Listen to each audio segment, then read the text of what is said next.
அவர் இப்ப என்ன எதிர்பார்க்கிறாரு அப்படின்னா, நீ ஊர் முழுக்க ஒரு கதை சொல்றல்ல, அந்த கதையை என் முன்னாடி உட்கார்ந்து சொல்லு. நான் வெளியிடுறேன். நாம பார்ப்போம் யாருன்னு அப்படின்னு. ஆக்சுவலி சீமான் அவரை சந்திக்க மாட்டார்.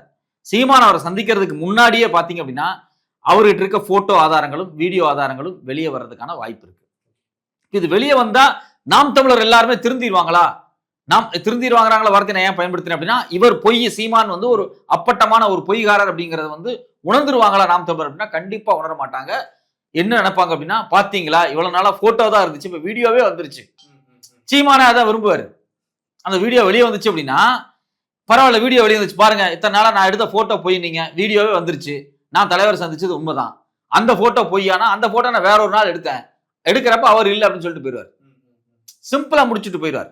இந்த வீடியோ வெளியே வரும்போது சீமானுக்கு மேலும் பலத்தை சம்பாதிக்கிற அளவுக்கு சீமான் ஒரு பிரச்சாரத்தை பண்ணுவார் அப்படிங்கிறது என்னுடைய கருத்து. இல்ல பிரபாகரன் அண்ணன் மகனான கார்த்தி அவர்கள் பேசும்போதும் சரி, இப்ப சந்தோஷ் அவர்கள் பேசும்போதும் சரி, இதை கூட நம்ப மாட்டாங்களே. சீமானுக்கு தானே சப்போர்ட் அதிகமாயிட்டு இருக்குது. இதுல சிக்கல் எங்க வருது அப்படின்னா, சீமான் பக்கம் ஒரு பெரிய கூட்டம் நகர்ந்துருச்சு. இப்ப அந்த கூட்டம் சீமான் தப்பு பண்ணியிருக்காரு, சீமான் மேல குற்றம் இருக்கு அப்படிங்கிறத ஏத்துக்கிறதுக்கு தயாரா இல்ல. இப்ப நேத்து போட்ட வீடியோ இருக்கு பாத்தீங்களா, நேத்து போட்ட வீடியோல அவரை திட்டி, குறிப்பாக சந்தோஷ திட்டி கண்டமேனிக்கு எழுதிட்டு இருக்கக்கூடிய நிறைய பேர் வந்து ஈழத்தமிழர்களா இருக்காங்க. சமீபத்தில் நான் Facebookல நேத்து நைட்ல இருந்து நான் பார்த்துட்டு தான் இருக்கேன்.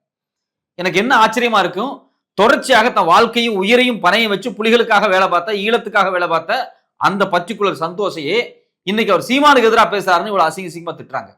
இந்த இன்டர்வியூ எடுத்த கார்த்தி செல்வன் அவரை மாற்று மொழியை சார்ந்தவர் அப்படின்னு சொல்லி, அவர் இந்த ஜாதியை சார்ந்தவர் சொல்லி போஸ்ட் போட்டுட்டு இருக்கான் நாம் தமிழர். இவனுடைய லட்சணம் இவ்வளவுதான், இவனுடைய தகுதி இவ்வளவுதான், இவனுடைய மூளை இவ்வளவுதான்.